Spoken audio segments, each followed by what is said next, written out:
Hey guys, welcome back. It is week number 4 in the month of kindness, also known as July, and I am coming to you on location this week from downtown San Diego. So I wanted to give you the sights and sounds of downtown San Diego this week. So I don't have my whiteboard, so hopefully I'll be able to say this in a way that is understandable.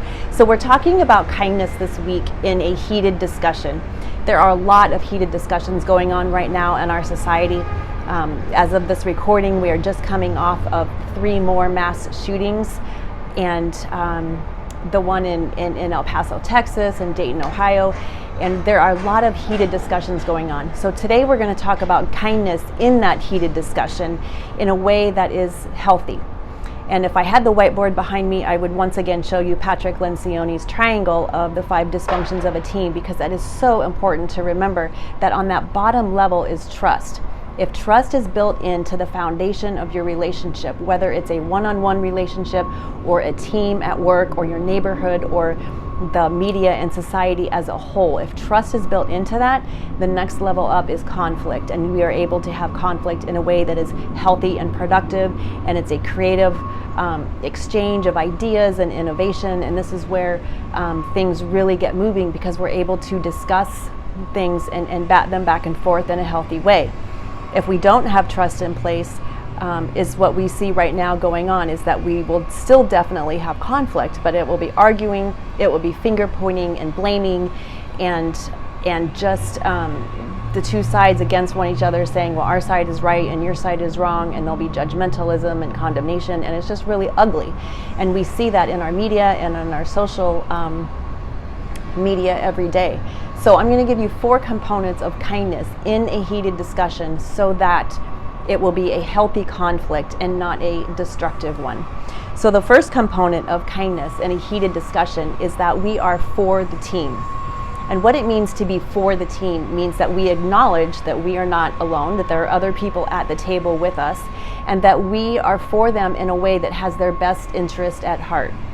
It's a way to say that you can make a mistake and I'm not going to judge you, I'm not going to shame you.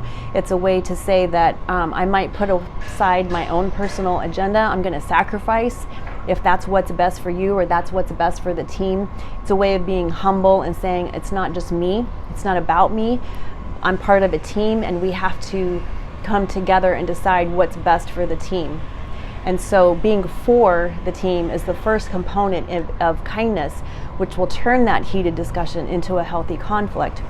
The second component of kindness in a heated discussion is that our personal wants and desires might have to be put aside.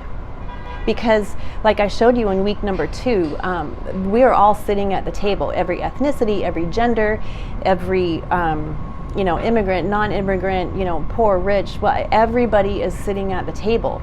And so when we put aside our own personal agendas and we are looking at other people's goals and agendas, and we are all treating them equally, and we are putting them on the table and not taking it personal, but this exchange of ideas so that we can come up with a solution that's best for everybody is the key.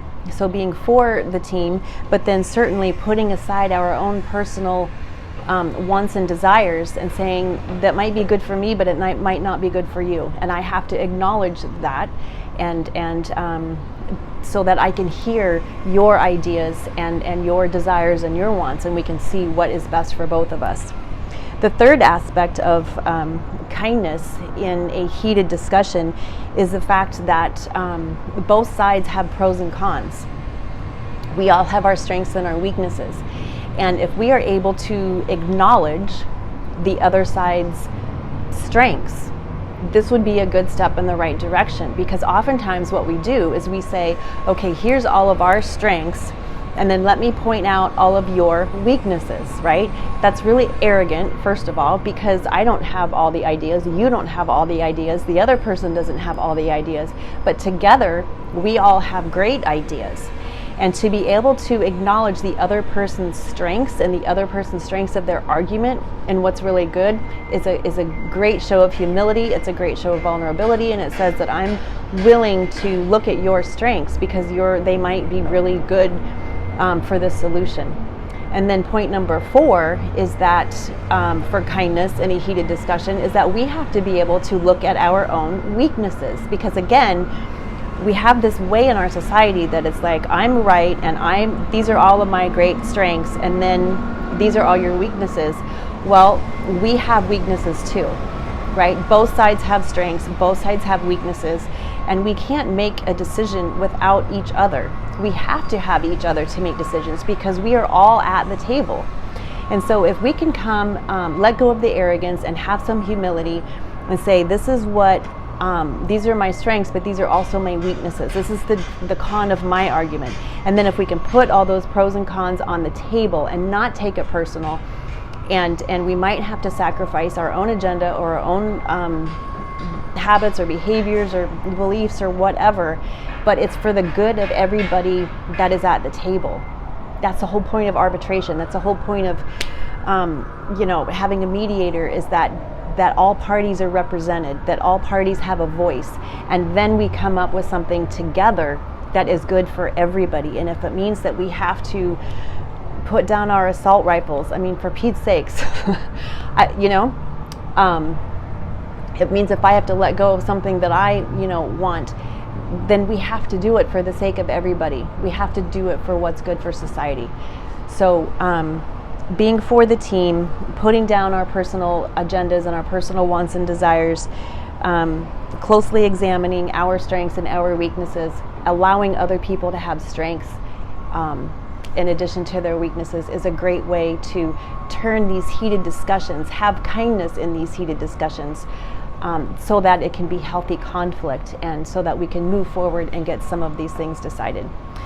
So if you want, you can go to Amazon and order the book, Write Your Life with Grace, Fruit of the Spirit Guided Journal. It's on Amazon, as well as No Arms, No Legs, No Problem.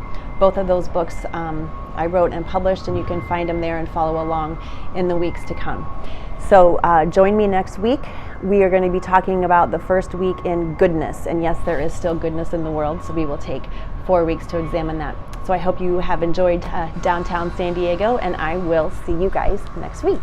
Take care, and let me know what you know. Let me know what you think in the comments. Thanks, guys. Take care.